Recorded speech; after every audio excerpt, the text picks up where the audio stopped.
Hello. We finally get to meet. I know. I know. And everything there's I live in the Caribbean, so there's no power, but I have my phone and so hopefully you can hear me okay. I'm gonna put my You're headphones good. on. You can Oh, see you're me. out without power? No power, yeah. Oh my gosh. Yeah. So it doesn't happen often, but it happens. And Okay. usually I have a like a generator, but it's been fixed. So right now, today, I have no power. And that's how we become resourceful and we find ways. Yeah, exactly. Just release expectations and just flow with life. Exactly, exactly. Yeah, what life wants from us. Just release. Is it Laura? Laura. Say that again. Laura. You can say Laura as well, but the name is Laura. Laura, Laura. Yeah, it's like loud. It's like louder. Laura. Lauda, With an. Uh huh. Lauda. Uh huh. Okay. I just want to, because I try to honor people as best as I can on pronouncing their name properly so that it's just not, oh, I'm going to do it the way it's like. So if Yeah. I do fudge it at any time, I apologize. No worries. This is good, and thank you for asking. And this is yeah, it's very important. I love it. I love it. Let me grab my water that I Mhm. got up, but I left it behind. Be right back and close Yeah. everything here so it doesn't distract me. Be a second. Okay.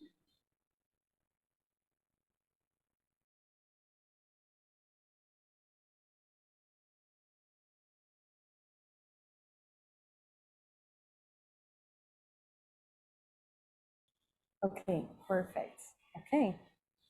I hope that my phone got disconnected, so I hope I cannot touch anything. That's what I'm using for internet. Okay, this is how we do Okay. it. La Lauda? Yes, you got it. Okay. I just want to make sure. Okay. Yeah, you know what's funny? And then I will just, but Yeah. Laura Peña, when I translate, Google Translate as loud opinion. I love So, that. yeah, I know, me too. So when people ask me how to say, I was like, yeah, it's like louder. So you know, Laura I love Peña, loud Yeah, I opinion. love that. It's almost the same. Yeah, I and it love it. is I love true. You do have an opinion and it's I have an needed. opinion. It And I is. love that that opinion is being amplified in the world. Thank you. And thank you for doing Welcome. this. Thank you for Yeah. helping amplify it. Yes, of course. This is what we are supposed to do. And unfortunately, I think we get sidetracked with the individuality and trying to be independent and forgetting that we're all walking each other home and we're all living on this earth together. And even though we may not get along, we can still have respect and help grow each other, not Hmm. just leave people to fend on their own. It's understanding energetically when you win, I win, and when I win, you win, and when we both win, we're like it's the best feeling that we can have. So Yes, we're exactly. both we're both of the same mind Yeah. in the same heart. So Hmm. Agree. All of that. well, Yes. yeah. Welcome to the Lift Oneself podcast, Laura. I am so thankful you're finally here with me today. Me too. Thank you so much for inviting me. I've been looking forward to this conversation and I'm excited. Very, very excited. Too. Let's take a breath together. I'll ask Mm. you to close your eyes and just begin breathing in and out through your nose if you can. Just watch your breath go in and out. Surrender the need to control. Release the need to resist and just be.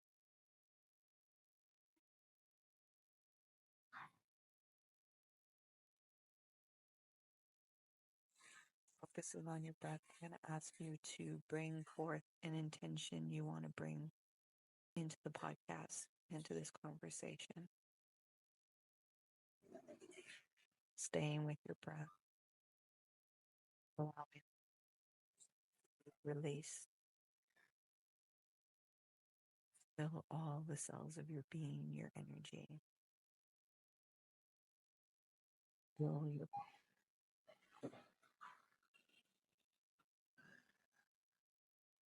Still staying with your breath. Stop to drop into the body.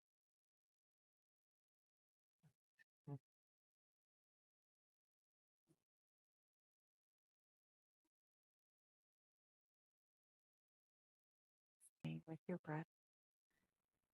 And gently open your.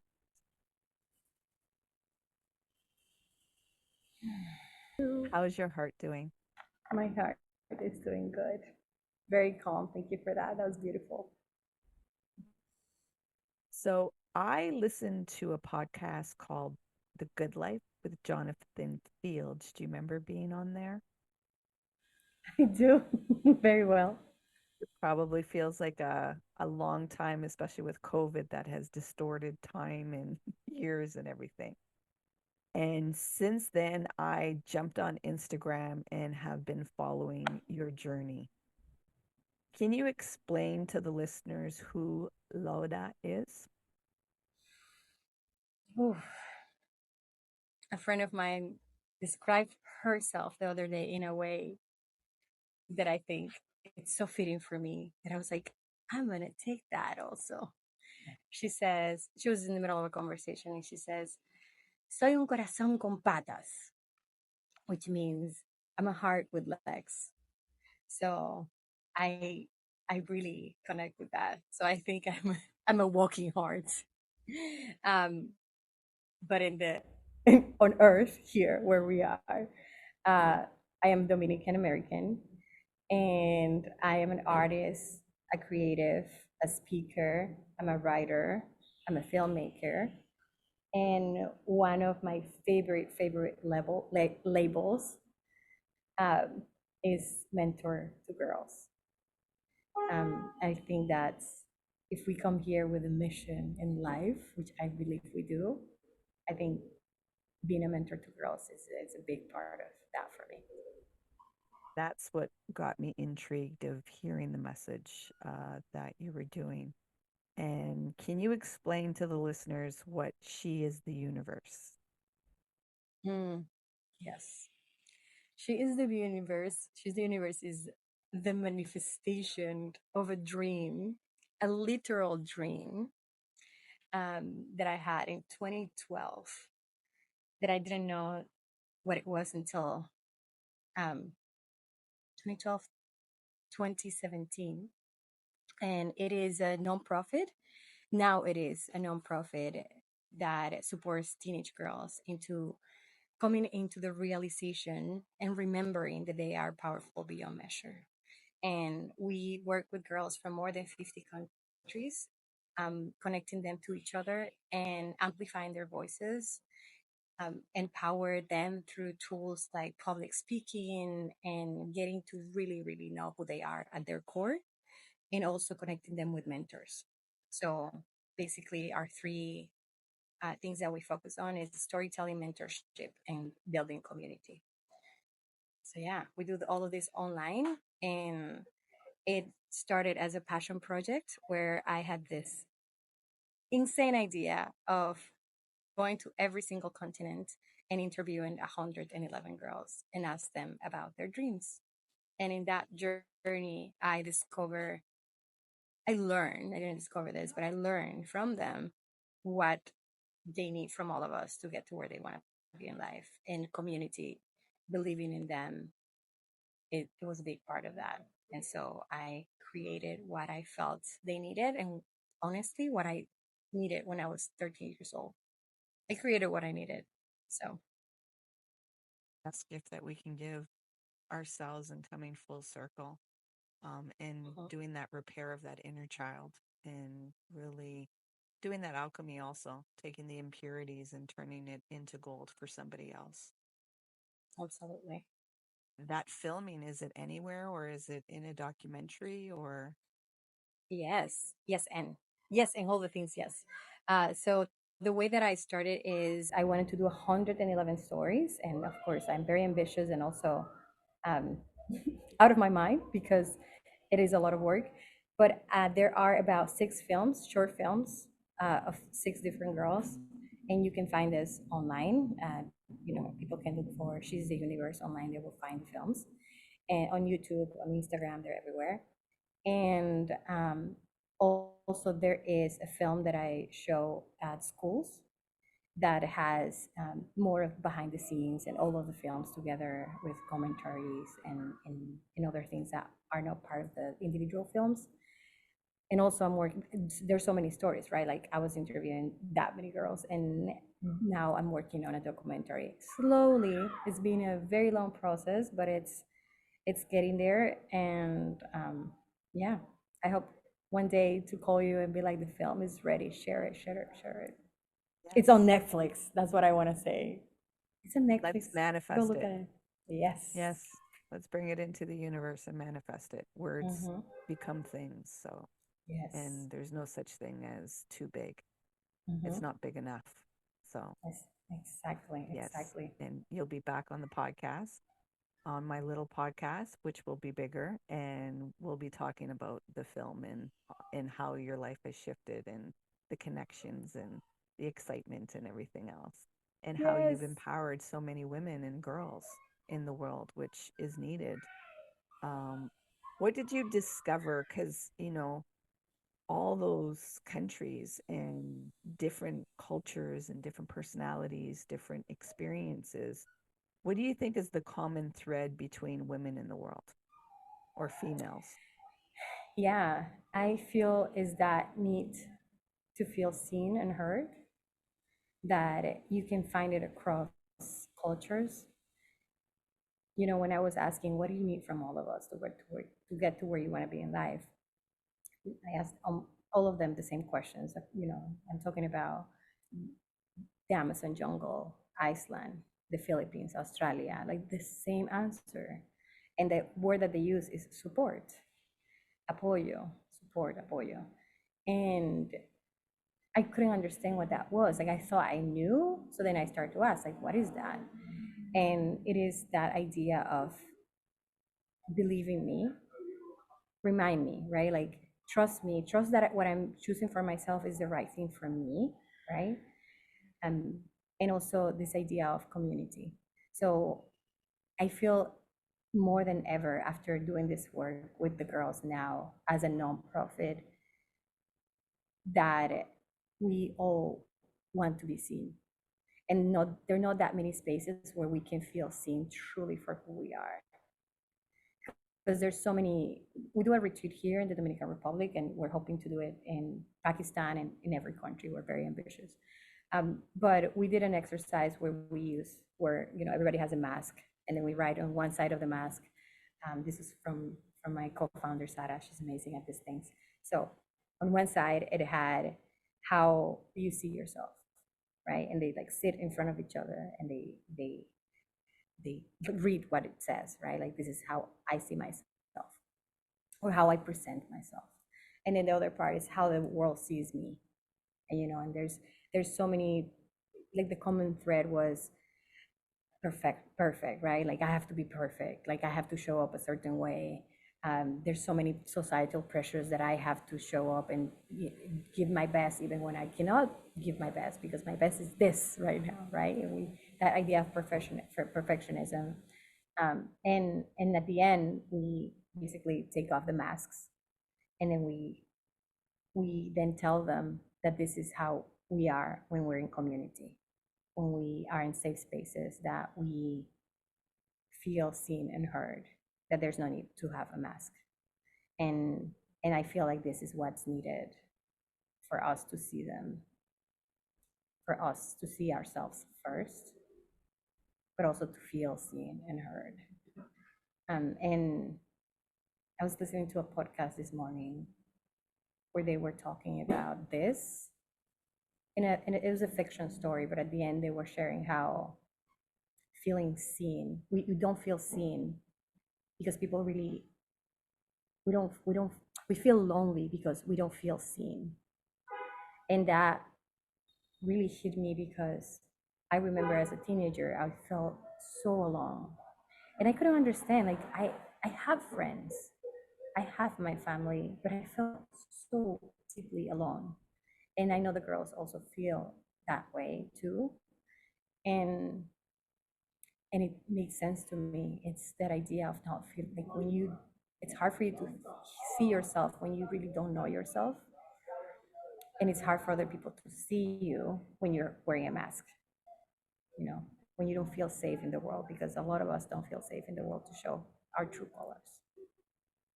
That's what I was going to say. You need safety to feel raw and to allow yourself to be seen without feeling that you're going to be judged or you're going to be covered up or you're going to be told that you need to be fixed or changed or whatnot. And just to be in that space of authenticity of in this moment, this is who I am, and can you accept me? And can you Mm-hmm. give me the safety and security that I can be accepted just like this? And, that takes a lot of self awareness within. And unfortunately, at a young age, unless you're around people that have a spiritual path, we're not given this language of what our inner world is and how we're treating ourselves and what our perceptions are. And that's why I created this podcast and why I created Lift Oneself, to help people navigate in that inner world and see, like, what, like you just said at the beginning, like, you can spell your name in any kind of way, like there's not a rule that it has to be a certain way. And it's like, no. And it's like, wait, I can make up my own rules within myself of how I walk on this earth and Mm. how I interact with people, and it doesn't have to fit in the boxes of what culture and society says. Yeah, it takes a discovery of a path within to, you know, build that wall and that foundation of confidence and be really connected into the self, which I see the self as being God, Allah, universe, whatever name you call that energy power that, creates it all. And a lot of times, what we do is just we separate from the self.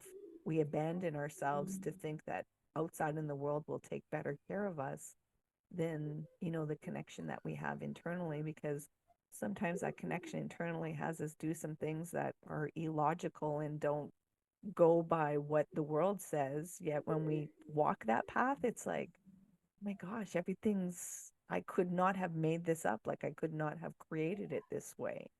And it takes confidence too, because some people will look at you and not understand you and want to bring lack thinking or bring doubt because they're trying to protect you because of their fears and Mm-hmm. because they don't have their own relationship within to have that trust and listen to that inner guidance. I Watching your journey on Instagram, would it be safe to say for many years it was almost like you were a nomad, like no home because you were traveling around so much? Mm-hmm. Yes. And And then mhm. go ahead. No, I'd say yes. I was a nomad for since 2014, 15, 16, yeah, for about 7 years. I have to count with my fingers. Me No too, me embarrassed too. about it. This is how it works for me. Me too. Um, and recently, in the past, especially with COVID, I saw that you were now embracing your roots in the Dominican Republic and really understanding the culture and getting really enriched in the spiritual aspect and nature and really understanding more of your heritage rather than going out finding out other people's. It's like it's almost like the alchemist of going searching outside, but not realizing it was inside me all along. It was exactly where I was. Can you tell me what that discovery led to and what the insights were? Yeah. So it's basically, it makes me think your question, this idea of the hero's journey, which is the same journey as the alchemist. You leave, you find this calling to go out into the world, and you resist it, and a lot of things happen. Some people get sick, when life calls them. Other people get divorced when life calls them, right? Like that's what happened to me. There was a calling and I didn't hear it, but then I hear it, and I, I went out in the world looking for something, looking for for not me. A lot of people were like, "Oh, you're looking for yourself." And I'm not looking for myself. I at that point I feel like I knew me. I was looking for my expression in the world, like how I am in relation to the world.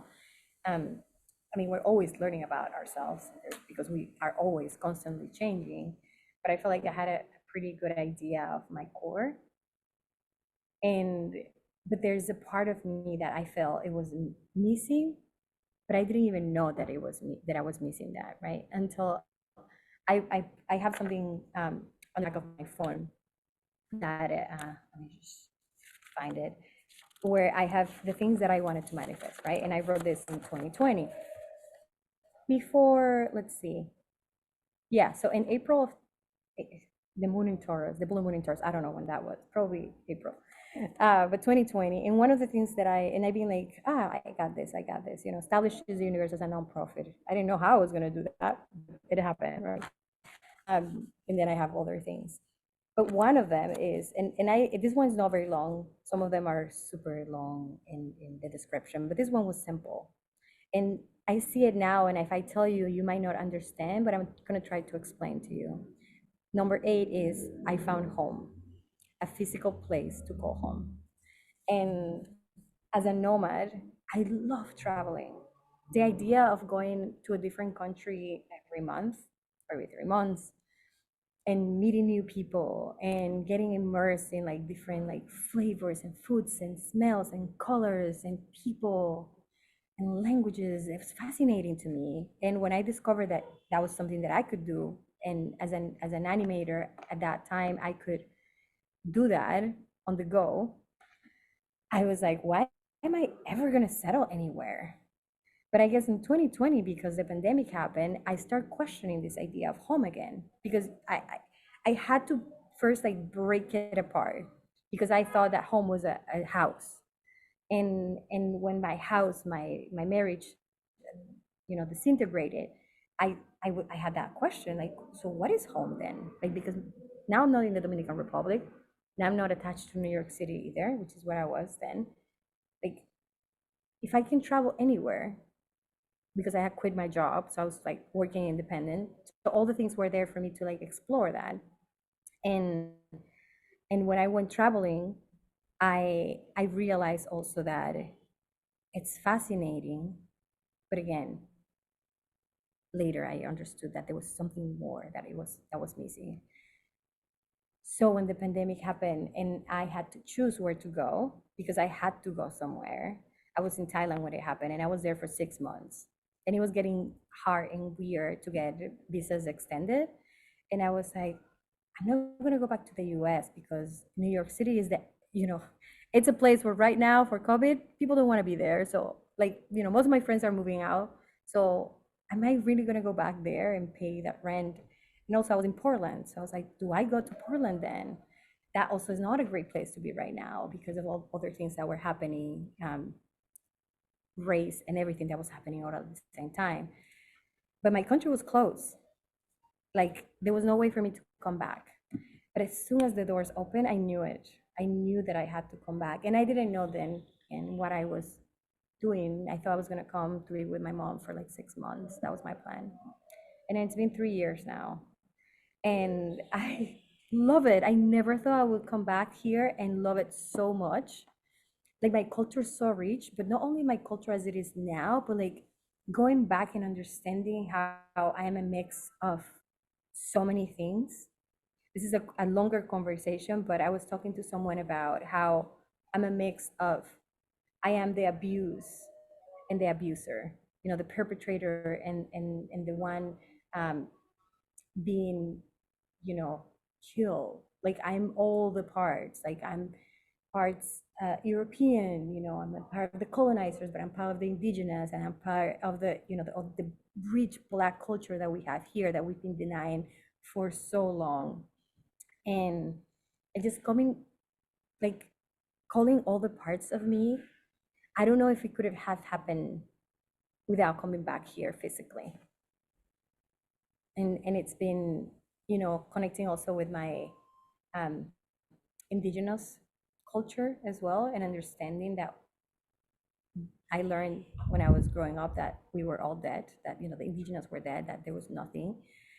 But I understand now that I'm alive and that isn't me. So we're not dead. That part, that, that history that we learn is wrong. I am here. I exist. So saying that we're all dead is denying my existence. Saying that we're not black is denying my existence. Saying that I'm not European because colonizers is denying my existence. Like, I think now I can see how I'm here also to bring all of us together, because I am all of us together as well. So it's been fascinating journey of coming back and connecting with my roots. So beautiful. Yeah, you went deep into your nervous system because that's where we hold the generational energy and memories and all those things. So once people can do meditation and ground themselves and go internally, you really connect in your nervous system. And that's where, for some people, when they talk about past lives and regressions and stuff, it's that there's imprints in your nervous system that were carried on because nervous systems create other nervous systems. And that's where that, you know, comment of generational trauma and things going on in your lineage, because it's the energy and the imprints in the nervous system. And if some people didn't release it, it just gets passed on and passed on. And once you can really dive into that, there's such a richness that you see the world tells you one thing where it's like, no, there's so much more depth, and you're limiting a lot of things, and you're trying to destroy history and trying to destroy a certain power that people can tap into, which, as I see in a lot of institutes and religions and beliefs, that it's like a lot of human behavior. Like they're just trying to control rather than, as we mentioned at the beginning, the collaboration and where we Mm-hmm. can grow and where we can nurture each other, where we can build, understanding and build the bridges. Like we don't all have to live together. We need a bridge, yet we're not just to be on islands and just you stay over there, you stay over there, because we have to be able to collaborate and pollinate with each other. Like something that I may not like about you, I actually need in my own experience. And some things you don't like about me, you need in your experience so that we can pollinate and we can grow. And there's something new that can come through in the birth of joining the two and three and four and whatever that is, and what that looks like. So I understood you completely. I hope you feel seen and that Thank you're like, you. oh, I she kind of gets me and she understands. I I do. totally understood the language that you were saying. I do. Thank you. And I really believe that we are mirrors to each other, And the parts that I see that I might not like from you, of you, it are parts also that are in me, Like all those parts are in me. I just not seeing them. And by seeing them in you, I can start seeing myself too, Because I think that we are meant to call all of the parts of us, all of the parts, and that sometimes is scary because there's a lot of shadows. There's a lot of parts of us that we do not want, Like I've been working a lot with my anger, right? Like Yeah. I don't think I've ever said that out loud, but I'm working a lot with that, and because I wanted to deny it, I was like, no, I don't get angry anymore. That is a past, I don't do that. But it's there, and what does it want? Like what when this part comes up, it's a beautiful part because it also activates the part when I see injustices that I feel this like rage. I was like, frustration, There is a place for that. The problem is when we deny those parts of us, and like this idea of like, oh, by good vibes only, like everything's like rainbows and butterflies. Like it doesn't work that way. There's like dark Toxic parts to positivity, I us. call it. Yeah, exactly. That toxic positivity is not it's just like pushing down, the same Hmm. things that we've been trying to like do it, that's like undoing that. Like Hmm. if we're here to experience all of the parts, and we are all of it. It's like if you see nature, there is parts of a same tree that are dead and alive and decaying and like giving life, and all in one thing, and that's us too. Yeah. Um, I educate my clients and anybody that will listen that anger is very healthy.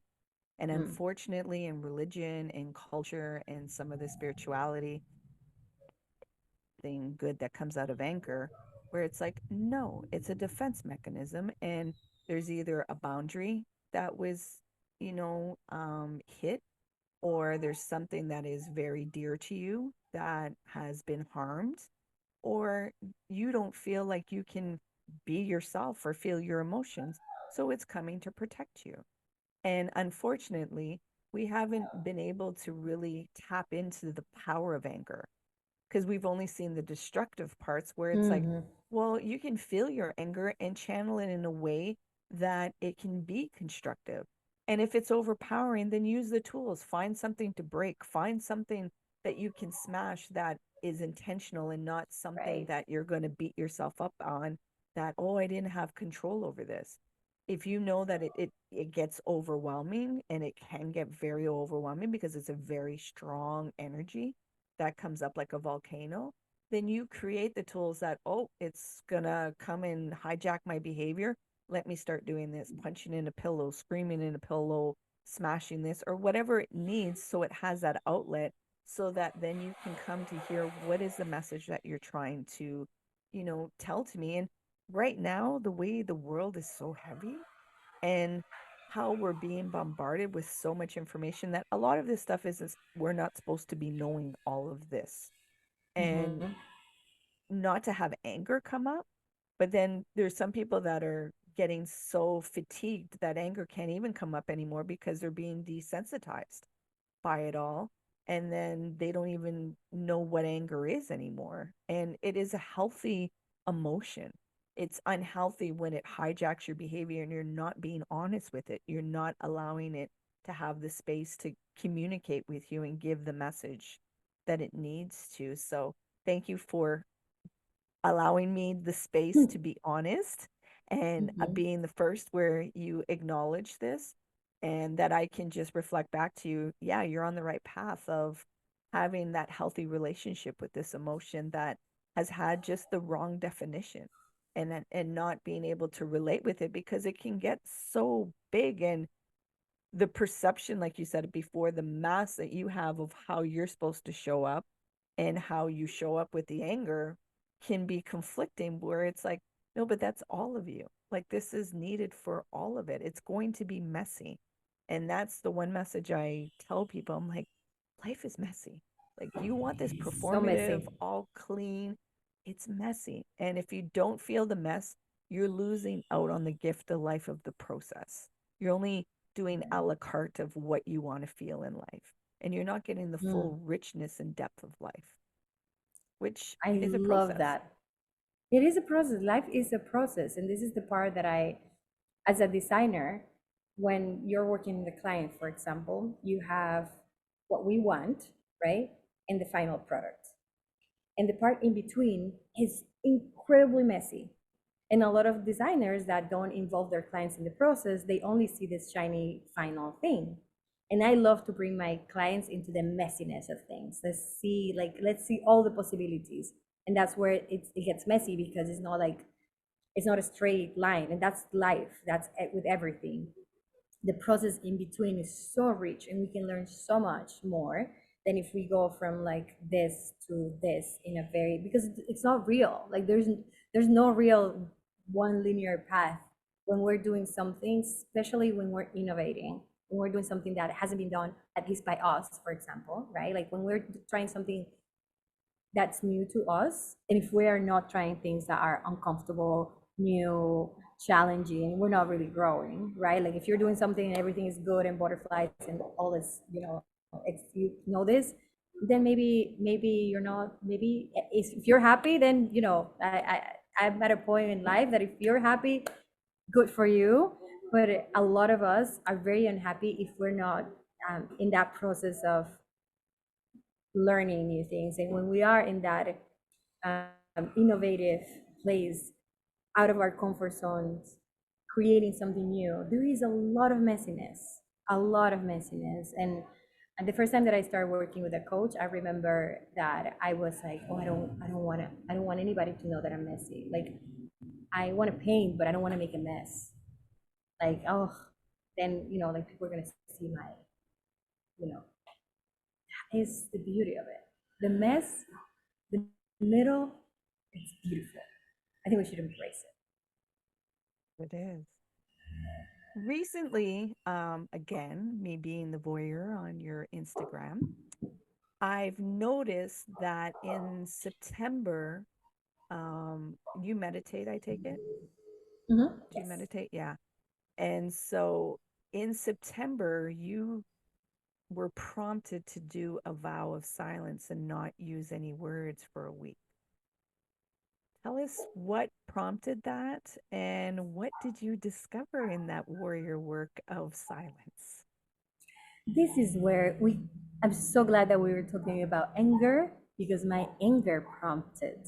You will think that it's something super spiritual, but I was really mad with my partner. We were having a fight and I felt like I was not listening to them. Like I realized after I calmed down, I was like, wow, I'm not listening. Like, what's wrong with me? I'm not listening. I should just not speak. And then I was like, oh, I should just listen more. And that day, I told him by signs and notes. I was like, I'm not speaking. I need to figure things out. I need to know what this anger is. Like, I don't like this anger, and I feel like I need to start listening more. And it started like the beginning and the end are so different, right? But that is what sparked this thing, and I I think that it was such a beautiful experience because I didn't go to a retreat to do it. Like I was not isolated where everybody's doing the same thing. I was living my life. I was having client meetings where I had to explain to them beforehand on email, hey, I'm not speaking, but don't worry, we'll figure it out. There's a chat. Like it was the weirdest thing having a client meeting like this. Um, but ordering coffee, having conversations with people when I'm mostly listening and maybe like signing something and maybe like, you know, um, I did it for 5 days and 5 days or 7 days. I think it was 5 days. And at the end of this, like things started to open. I did a meditation that was a breath work meditation, which I'm very called to continue exploring more on that. I did this meditation and I was reading a book and I felt like the same message was in the book, in the meditation, in my life, which was connect with the heart, like and support people connecting with the heart. Like we need to do heart work. And it was so clear to me. And I've been wanting to do a project for the last 100 days of the year. And it was a perfect project for that. And that's how that started. So like actually from me not talking, the first time that I talk again was to do my first video for Instagram talking about, this commitment for 100 days, which is a long time, to show up every day, no matter what, to speak from the heart and lead from the heart and explore what that means, which I was learning as I was doing it too, right? Like I have been leading my life through the heart, but I never stopped to really understand, okay, but what does that really mean? Like, how do I tell people what it means? Because it's like, oh, how do you do it? I was like, I follow my heart. They were like, oh yeah, sure. I was like, well, but what does that really mean? And so I wanted to explore that, and that's what happened. So, in the 100 days of leading with your heart, because you were on Instagram and doing that, what did you start with and what did you end with? What what are, as you mentioned, you thought, okay, I'm leading with my heart. Yet you went a little bit, well, not a little bit, very profoundly. And actually, wait a minute. Let me come back. It was very spiritual how you ended up in the silence. Your anger brought you on the path of where you needed to go in. That was very Exactly. But spiritual. at that moment, I didn't see it as that, right? Like Yeah. to me, it was like, my personality brought me to this. I was like, nah, no, actually, my personality was a detonator, but like my spirit wanted this too, you Yeah. know? And your personality is what helps you with the spirituality too. Like we Mm, get so caught up on it having to look, and it's like, wait a minute, this is bringing me again. Spirituality is bringing you in a depth within yourself that you can be connected with everything. mm-hmm. And so I just wanted to, in case the listeners are like, oh yeah, anger doesn't bring, and it's like, yeah, no, those emotions can be that springboard to really bring you inwardly so that you can go into a depth and go higher. In the 100 days leading with your heart, what would you say that you had a certain idea of what that looked like, yet you went into a profoundness? So, what were the insights of that profoundness that you discovered? Because 100 days is very long. It's what, It's 3 months? it's 3 months, yes. Yeah, Around three three months, months is yes. long. It's very, very long. I didn't know how long really 100 days was. When I was in day one was the hardest because I spent almost 12 hours coming up with this first video. And then I was wondering, how am I gonna do this every day? Like, am I really gonna spend 12 hours every day doing this? And of course, no. Um, but I think that what I started was I wanted to. I love how this conversation is connecting because there I was, wanting to do a perfect thing, wanted to get the perfect mic, the perfect light, the perfect set, the perfect, settings on the camera, the perfect editing, techniques, the perfect hair, the perfect face, the perfect everything. I had a, not a script, but I had a, your motto? No. Okay. I had a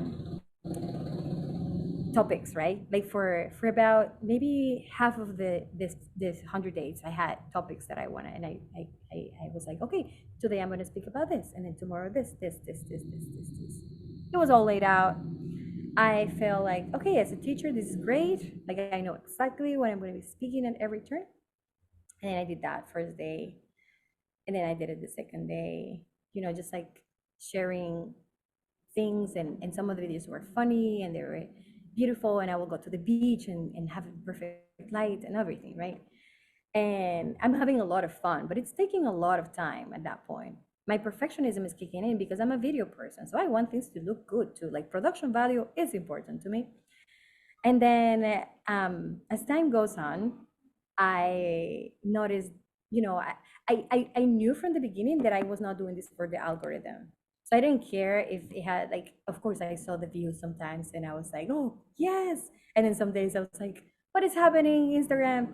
But then, I was like, no. I made a list of promises and I can send them to you. But one of them was, this is not perfect. This is going to be messy. And um, I'm not gonna do this for Instagram. Like I'm not.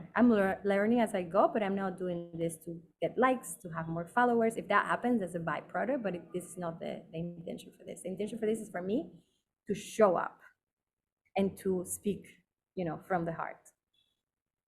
Which I thought that was gonna be scripted, but So then, my niece and Marie start sending me things of other people who are doing similar things. This is like, look, because she's very interested in the algorithm. She's like, look, these people are doing it like this. Maybe you should try this.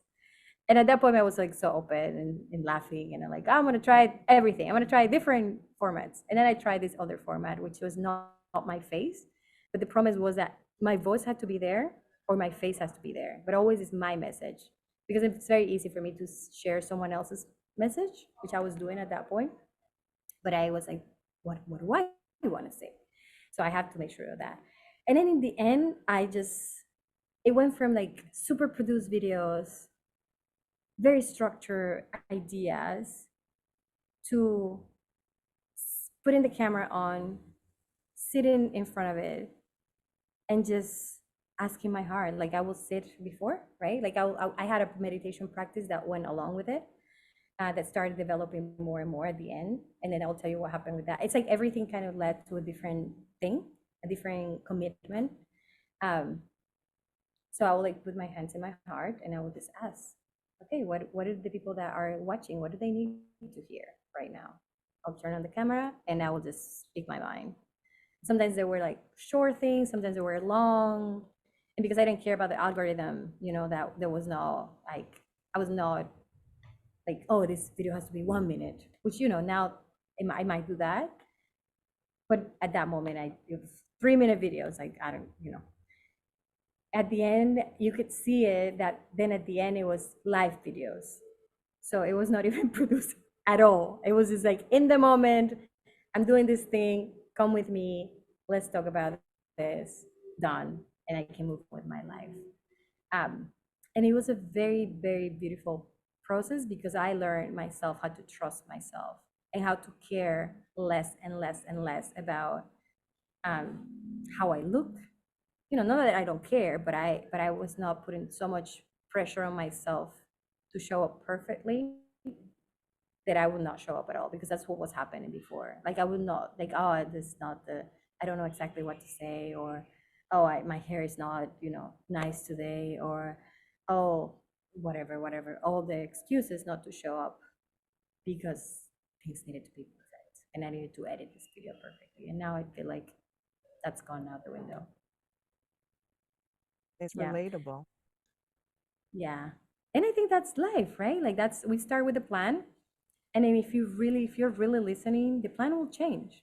And you then follow that because it's not supposed to stay the same. Yeah. You have to be Yeah. able to pivot.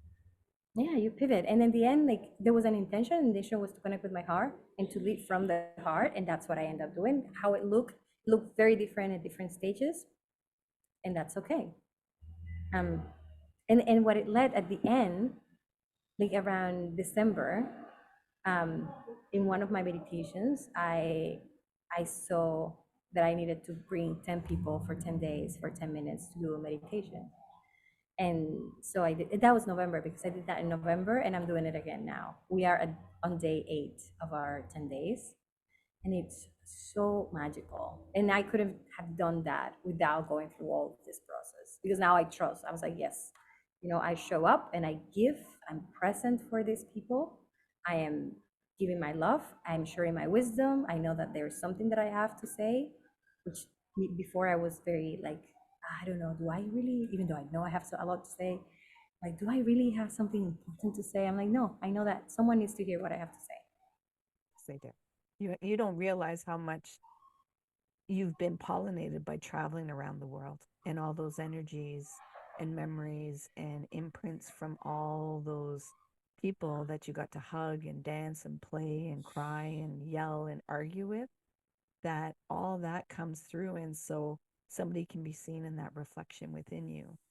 And And I'm jumping so thankful. trampolines with I know.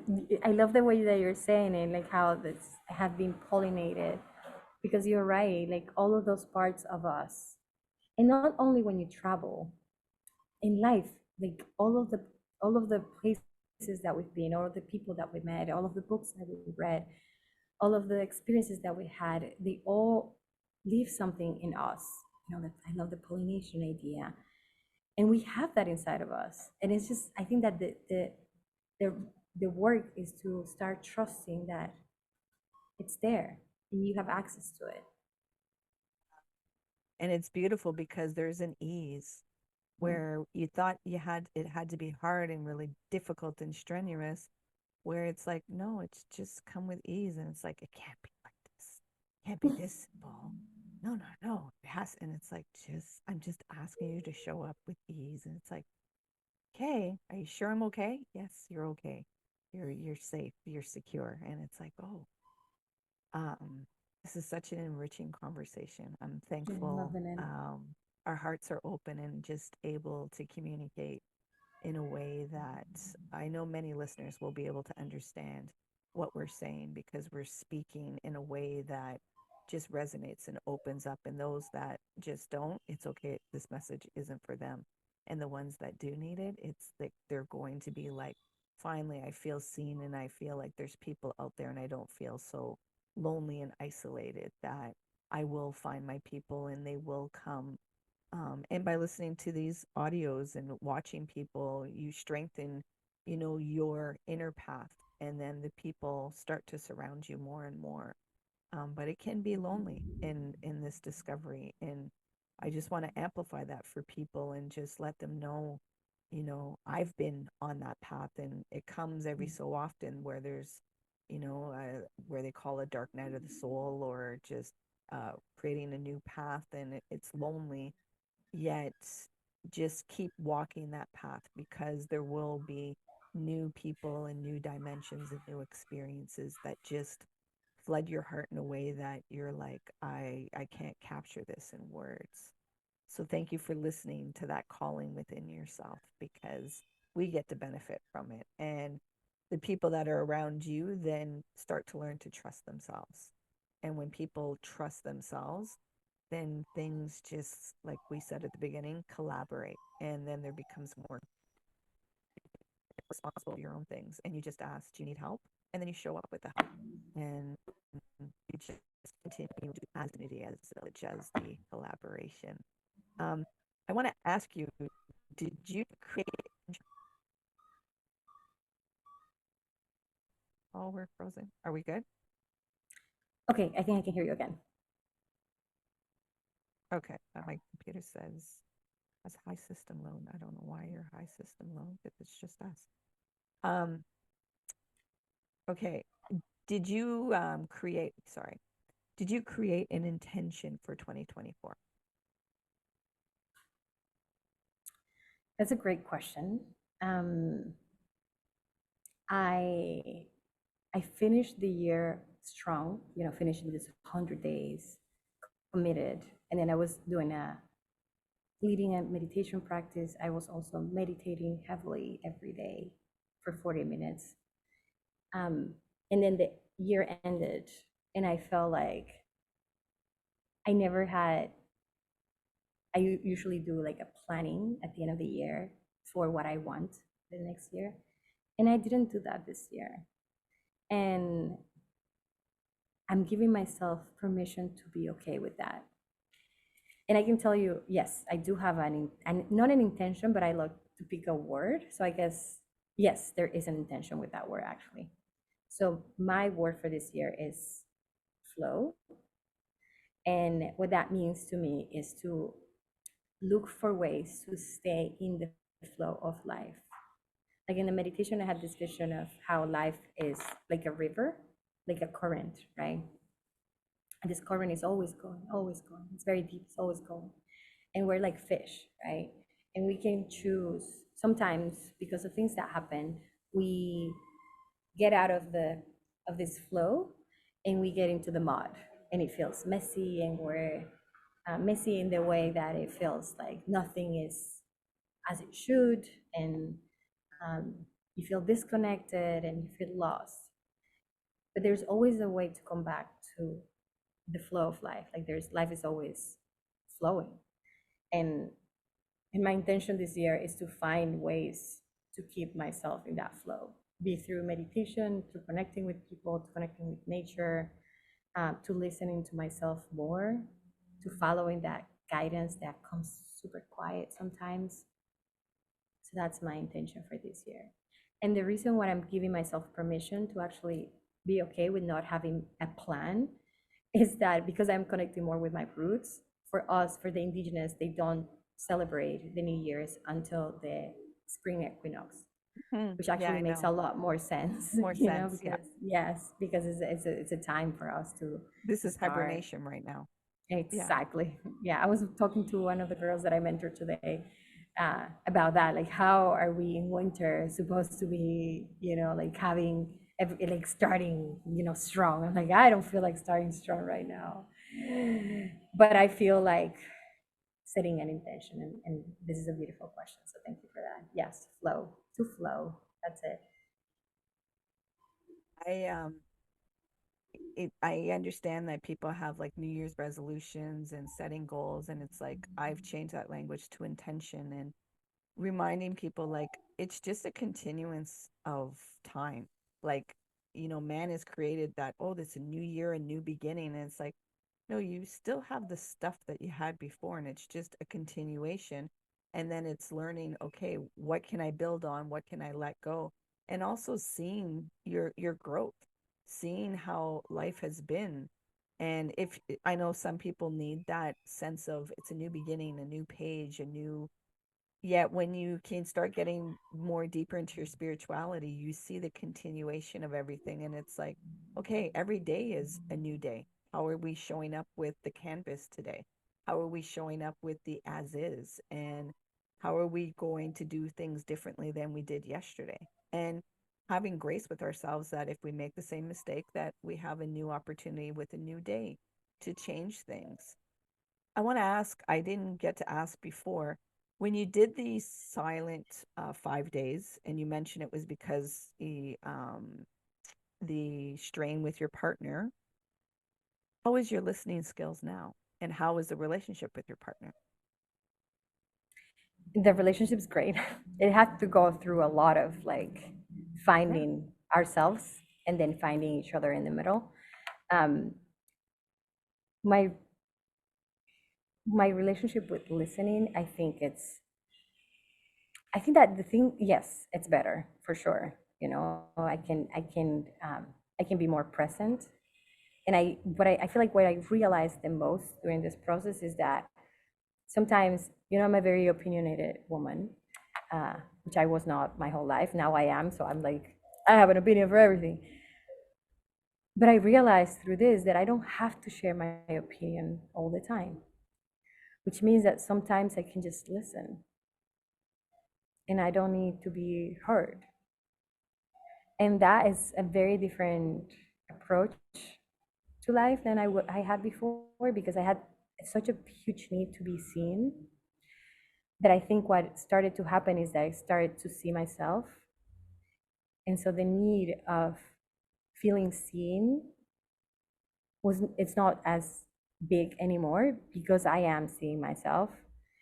And because I see myself, I the need to always be the one with an opinion, I think has shifted. And I want to hear what other people have to say. It's still a practice. It's not perfect. Sometimes I do share a lot, and sometimes I do might not be listening as much as I want, but I always like, you know, I'm self-aware, so I notice when I'm doing these things, and then I go back to like, ah, I see, you know, and there's a lot of forgiveness, and okay, I am gonna forgive myself for again doing this thing. You know, this is a pattern that, you know, I've been doing it for so many years. I cannot expect that, you know, just because I did 5 days of silence, now I'm gonna be the perfect listener.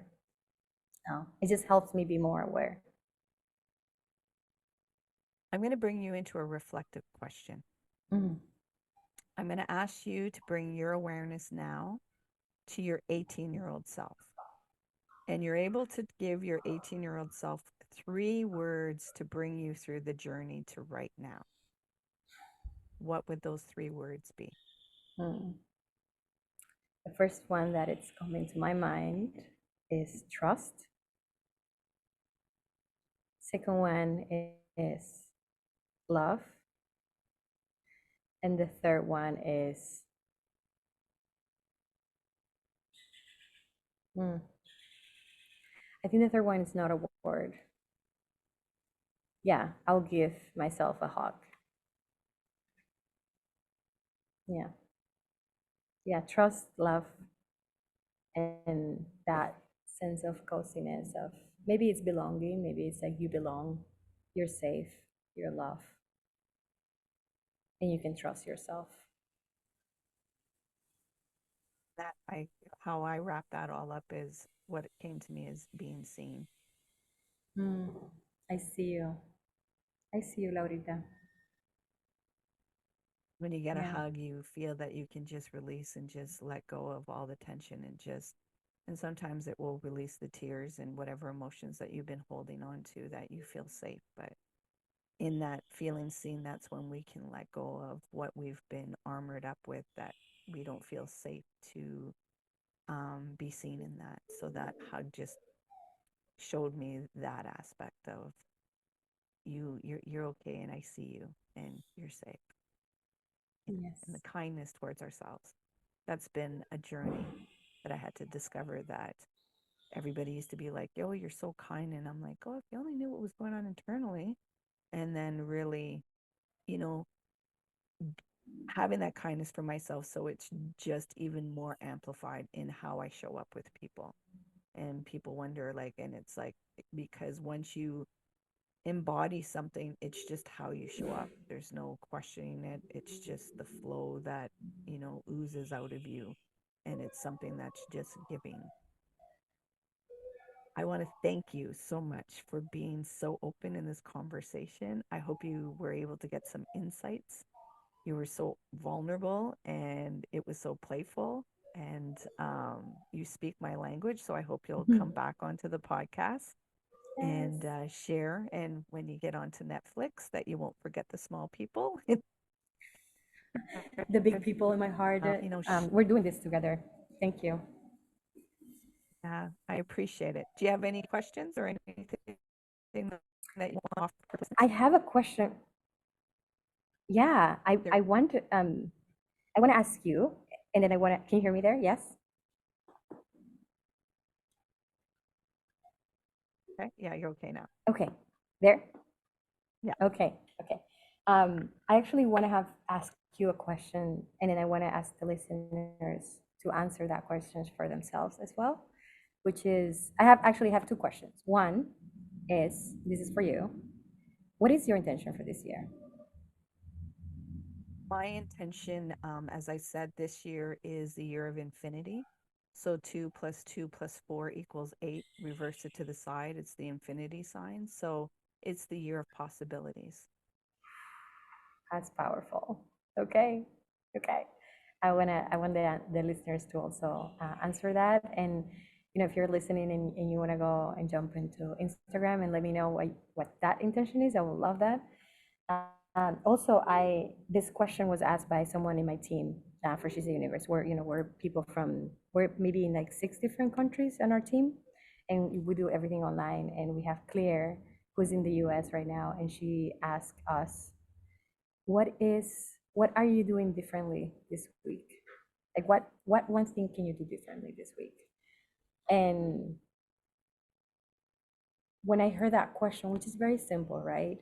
But if you really listen to that question and you apply that, like I want to ask that to myself every week, because it immediately gets me into reflective mode of, huh, what can I change right now? And to me, it was I want movement this week. So immediately I was like, oh, this is a simple one. So I want to ask people, what is one thing that you can change this week? What is one action that you can do a little differently? Yeah. I've been not reaching for sugar. So last night, Mm. my boys wanted some Wendy's, and my brain was like, "Oh, I want a frosty. I want a frosty. I want a frosty." And he got a frosty, and I was like, "Nope."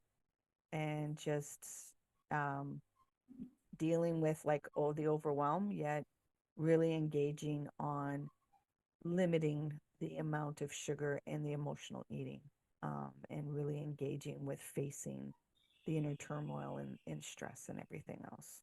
Mm. And yeah, so I've been doing that a lot.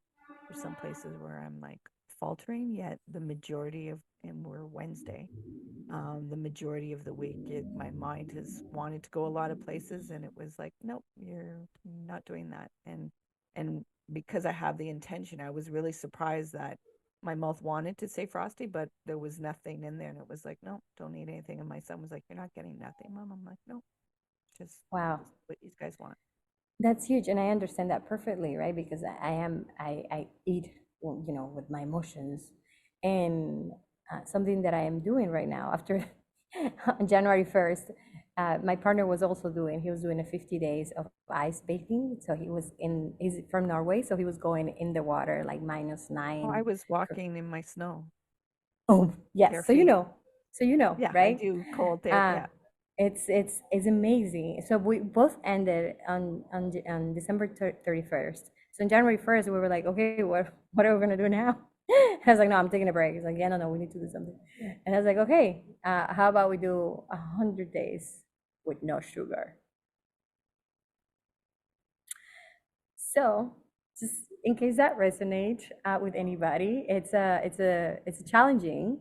I've already faltered 2 times. We find ways to be like, nah, this is really not sugar. It is sugar. So I'm not starting from scratch, but I'm just extending the days. If I fail, then if one day I don't do it because I ate something that I didn't know has sugar, or I'm like, I'm just gonna just say, okay, now the 100 days is going to be a little bit farther into the future, but I'm doing it. What does that So look like? Because I think that's a challenging because some people Mm-hmm. may have different definitions. So what's the Yes, definition exactly. for you of no sugar? Yes, exactly. And this is why it's so important when you're doing things like this to have your own definition and get super clear about what that means, which is what I do with my how I wanted to show up online and how I'm doing it for this is there's so many products that have sugar. So we're not being nitty picky about that. But I'm not bringing cookies into the house.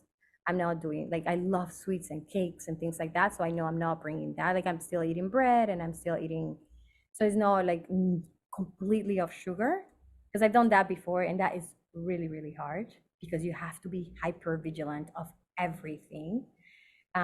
So it's more of no ice cream, things that are have sugar added that it's like really obvious that there's sugar and that thing we're not doing.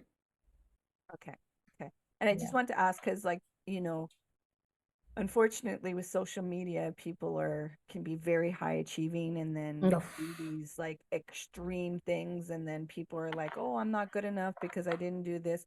And I want to give a caution to the listeners. When you remove sugar, understand that there's going to be a toxic, and understand that you can start getting colds and sicknesses because your Mm-hmm. body, it's like a significant addiction, and your body is craving these things. So your immune system gets impacted by this. Mm-hmm. And so people are like, I don't understand. I should be healthier. And it's like, well, it is a healthiness because it's a detox that your body's ridding that's been in there. And it's like, oh, you're not giving it to me anymore. So let's recalibrate in a way that we don't need these extra things, these extra chemicals that sugar induced in us and stuff like that.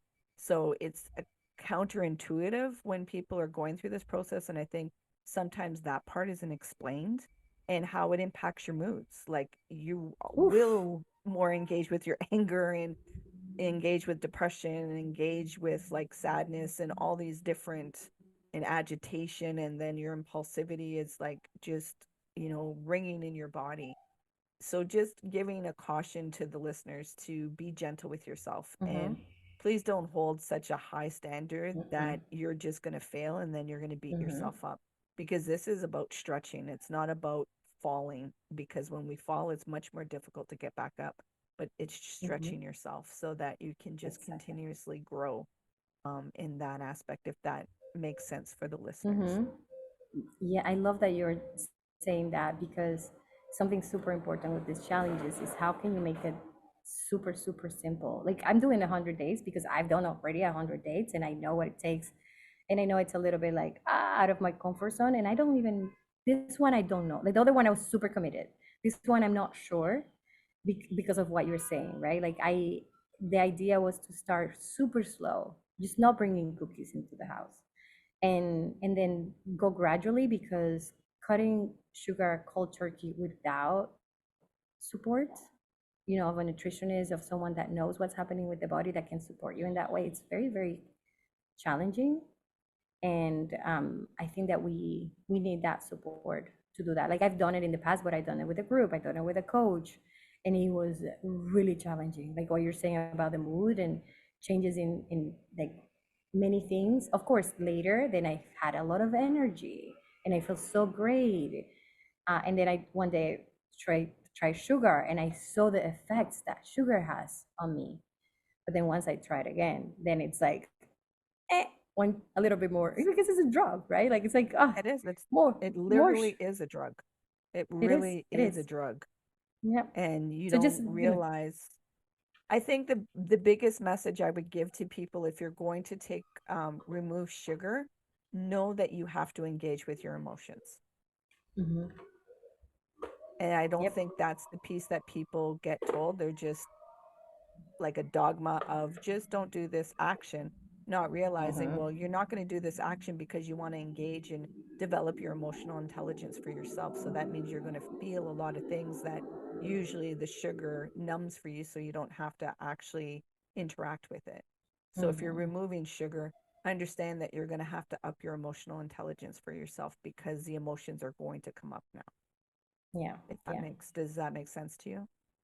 Yeah. No, I love all of these disclaimers, but also I also encourage people to try different things and try what works for them, and they only, each one of us know exactly what is what how we're feeling and what we need. And I love challenging myself, but I also love taking care of myself and knowing when something when I might not be ready for something.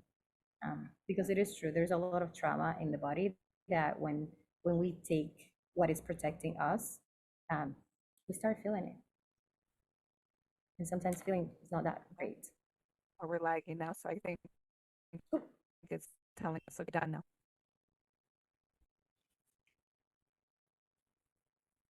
oops, can you hear me now? Can you hear me now? I think I can. There you are.